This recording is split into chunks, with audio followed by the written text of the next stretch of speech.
Al final de la década de los 20 y a mediados de la década de los 30 del siglo XX, un solo hombre tenía el control absoluto sobre el contrabando de alcohol, el crimen en todas sus formas y los sobornos sobre policías, jueces, políticos y gente del común en la ciudad de Chicago. Su ambición no tenía límites. Su astucia, inteligencia y olfato para el crimen lo llevaron a lo más alto en el bajo mundo, y una vez en esta posición, no dudó en acabar y silenciar tanto a sus enemigos como a cualquier persona que se interpusiera en su camino. Esta es la vida del gángster más famoso de la historia. Una vida de crimen, poder, lujos, placer y destrucción. Así que quédate, porque hoy conocerás el inicio, auge y final de Al Capone. Alphonse Gabriel Capone nació el 17 de enero de 1899 en Brooklyn, Nueva York, en el seno de una familia de inmigrantes. Sus padres, Gabriele Francesco Saverio Capone, barbero de profesión, y Teresina Rayola, costurera con experiencia, provenían de Angri, un pueblo en la provincia de Salerno, en la región de Campania, al suroeste de Italia.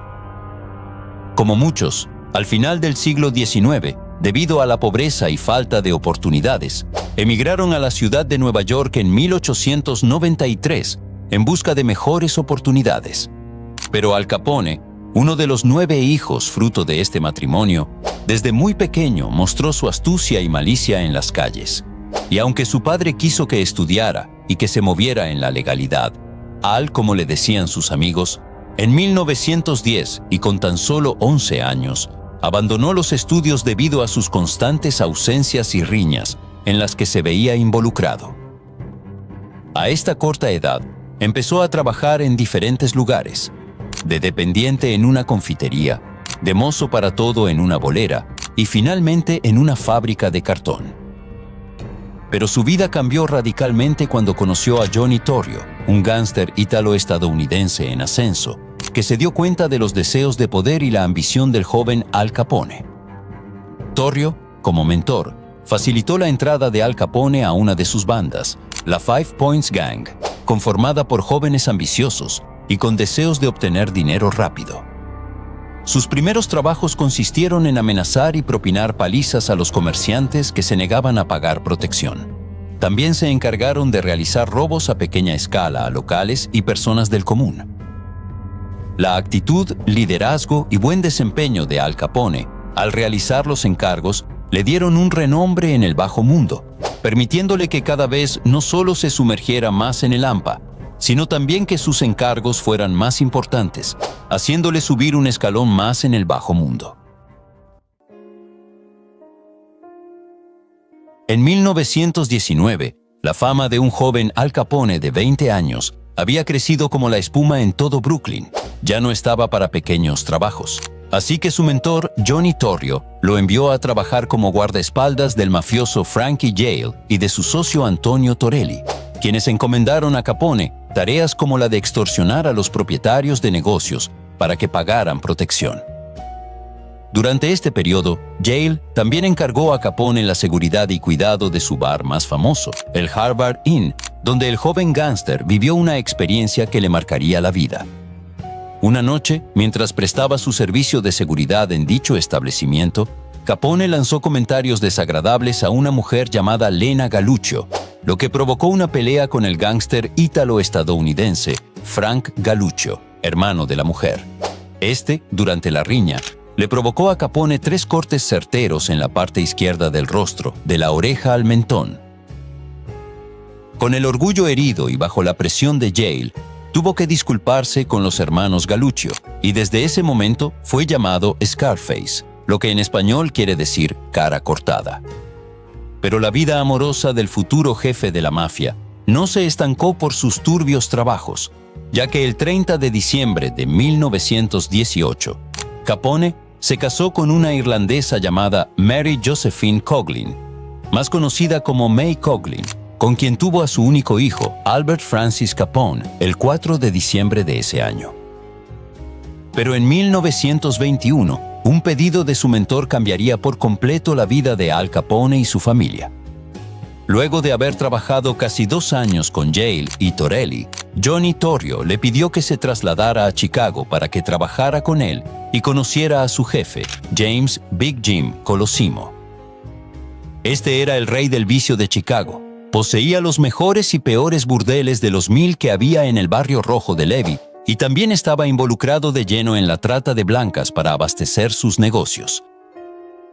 Capone, de 22 años, atendió al llamado y comenzó a trabajar con Torrio bajo las órdenes de Colosimo. Por un lado, Torrio supervisaba los burdeles y gestionaba el soborno a policías y políticos para encubrir los negocios ilícitos, mientras Capone se encargaba de amenazar y cobrar por protección a comerciantes de la ciudad. Pese a la buena marcha de los negocios, Colosimo fue asesinado misteriosamente mientras salía de uno de sus establecimientos, y aunque no se esclareció quién fue el autor, era un secreto a voces que había sido Torrio, que con el tiempo ya controlaba todos los negocios de Colosimo y por desavenencias en un nuevo negocio ilegal, había decidido mandar a matar a su jefe y socio. Cuando Torrio tomó el control de la organización, instaló su cuartel en el burdel Four Deuces y convirtió a Capone en su mano derecha. Esta organización abarcó principalmente la prostitución, el juego ilegal y el negocio que separó a Torrio y Colosimo, el tráfico de alcohol. Pero debemos hacer un paréntesis aquí para establecer por qué era tan riesgoso el tráfico de alcohol. La ley seca estuvo vigente en Estados Unidos entre enero de 1920 y diciembre de 1933 por medio de la 18ª enmienda de la Constitución que prohibió fabricar, vender, transportar o importar bebidas alcohólicas, y su aplicación legal, la Ley Volstead, que imponía multas y penas de cárcel, hacía que el negocio fuera muy riesgoso pero lucrativo. De esto se dio cuenta Torrio, y también de que por lo lucrativo de muchas bandas rivales querrían dominarlo. Por esta razón, surgieron las guerras entre las principales bandas de Chicago, guerras que ya existían, pero que con el auge del contrabando de licor se agravaron como nunca antes. En el contexto de esta guerra, el 24 de enero de 1925, el mismo Johnny Torrio fue atacado por órdenes del mafioso Dean O'Banion, principal rival de Torrio y Capone. Milagrosamente, Torrio sobrevivió y pasó un año en la cárcel recuperándose. Durante este tiempo, decidió dejar el mando de la organización a Capone y viajar a Italia para alejarse del mundo criminal por un tiempo. En 1926, Al Capone, de 27 años, tomó el control del Outfit de Chicago, la organización criminal más poderosa de esta ciudad. Bajo el control del gángster estaba una red clandestina de más de 1000 personas, entre las que se encontraban maleantes, abogados, extorsionadores, asesinos y aliados recurrentes de origen mayormente inmigrante, que estaban dispuestos a realizar todo tipo de trabajos a cambio de protección y un pago jugoso. Pero Al Capone, entendiendo que era necesario tener aliados de igual poder e influencia, se asoció con la mafia siciliana. Y no solo eso, también se entrelazó con los más ricos de la ciudad, abogados, banqueros, dueños de prensa y los políticos más influyentes, que constantemente lo encubrieron a cambio de sobornos. Con todo este poder, Al Capone declaró una guerra total contra las otras bandas que imperaban en la ciudad. Su intención no solo era ser el más poderoso con la organización más influyente, sino también el único que controlara todo el bajo mundo en Chicago. Los principales ataques de Al Capone se concentraron en desmantelar las principales bandas rivales y eliminar a sus cabecillas. Inició con el gángster estadounidense Dean Charles O'Banion, líder de la banda Northside Gang, quien antes de su ascenso al poder dio la orden para eliminar a Johnny Torrio. En ese mismo sentido, también desmanteló la West Side Gang y la absorbió. Su líder, Miles O'Donnell, fue despojado de su poder y más tarde murió por causa de una neumonía provocada por un disparo que recibió en el pecho. También Joe Aiello, autor intelectual de varios intentos de asesinato en contra de Capone, fue asesinado de 59 balazos cuando salía del edificio de departamentos donde se escondía.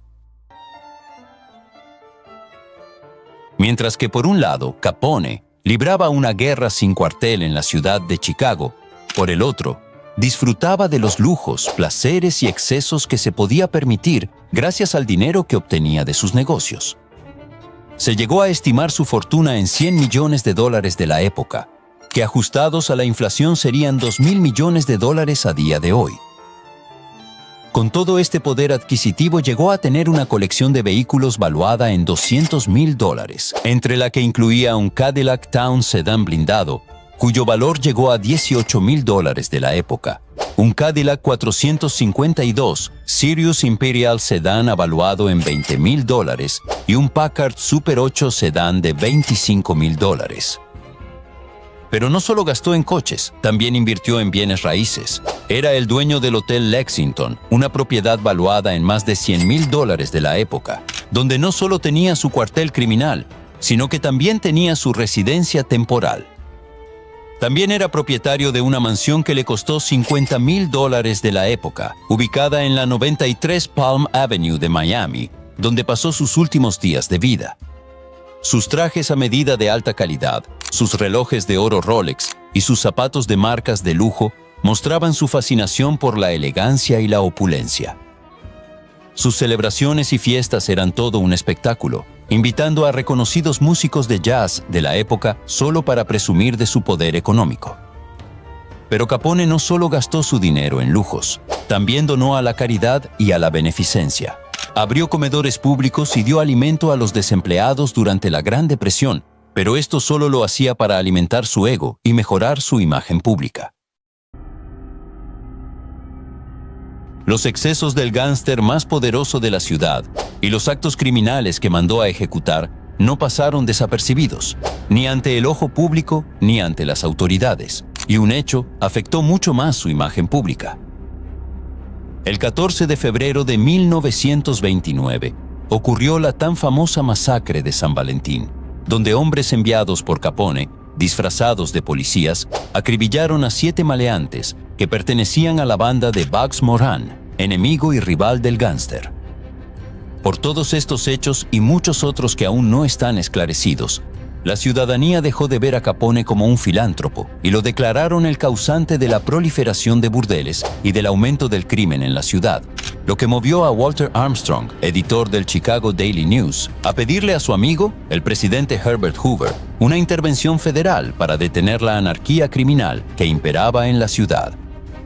El presidente atendió a la denuncia y el 19 de marzo de 1929, Strong, junto con Frank Lush, de la Comisión del Crimen de Chicago, y Laird Bell, un prominente abogado de la ciudad, presentaron su caso al presidente con el argumento de que Chicago estaba en manos de los mafiosos y que la policía y los magistrados estaban completamente bajo su control.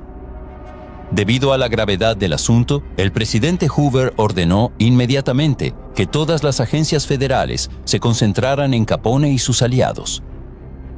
Con esta misión y debido a la falta de pruebas y encubrimientos que había alrededor de la mafia en Chicago, con relación a los crímenes y delitos que había cometido Al Capone, los departamentos de Tesoro y de Justicia optaron por desarrollar planes para enjuiciamientos de impuestos sobre la renta contra gángsteres de Chicago, y se desplegó un pequeño escuadrón de élite de agentes de la Oficina de Prohibición. Entre 1929 y 1933, Strong brindó y recopiló información confidencial por medio de su periódico sobre Al Capone y sus aliados. También a esta misión se unió el agente de la Unidad de Inteligencia del IRS, Frank J.T. Wilson, y un infiltrado, el abogado Edward John O'Hare, que servía de asesor en los negocios de Al Capone. Debido a que Capone siempre hacía sus negocios con nombres de tapadera y no había registros que lo relacionaran con sus ganancias, optaron por investigar la evasión de impuestos de las grandes ganancias que obtenía, encontrando así recibos que relacionaban a Capone con ingresos por juego ilegal y testaferrato, así como la correspondiente evasión de impuestos. En esto fue de gran ayuda el agente infiltrado, debido a que descifró la contabilidad de Capone y averiguó que el jurado que había de dictar la sentencia sobre Capone había sido sobornado. Años más tarde, en 1939, O'Hare fue asesinado como represalia por esta traición. Pero gracias a este esfuerzo en conjunto, se logró que Al Capone fuera declarado culpable el 17 de octubre de 1931 en 5 de los 23 cargos, y sentenciado a 11 años en una prisión federal, que en un principio se ubicaba en Atlanta. Sin embargo, debido a que había sobornado a los guardias y aún controlaba sus negocios dentro de sus instalaciones, se ordenó su traslado a la prisión de la isla de Alcatraz en agosto de 1934, donde estuvo recluido hasta el 16 de noviembre de 1939. Una vez libre, el hombre que fue, tiempo atrás, el más importante de la ciudad de Chicago, ahora estaba deteriorado física y mentalmente. Durante su estadía en la cárcel, la sífilis aceleró su deterioro mental y físico, por lo que recibió la libertad condicional en 1939, retirándose desde ese mismo año a su mansión en Miami, con su esposa y familiares más cercanos. Allí, vivió los últimos años de su vida, hasta que el 21 de enero de 1947 sufrió un derrame cerebral y murió 4 días después de neumonía a los 48 años. Fue enterrado en el cementerio Mount Carmel, al oeste de Chicago, junto a los restos de su padre y de su hermano. En su lápida está escrito: «Jesús mío, ten compasión». Nacido en la pobreza, su ambición, inteligencia y deseos de poder lo llevaron a ser el hombre más temido de Chicago. Muchos lo consideran un gran benefactor de las causas más nobles, pero con el transcurso del tiempo, sus actos hablan por sí solos. Esta es una enseñanza que nos deja su vida. Muchas veces el camino rápido no deja más que problemas y dolor, así que es mejor trabajar correctamente al inicio para disfrutar al final.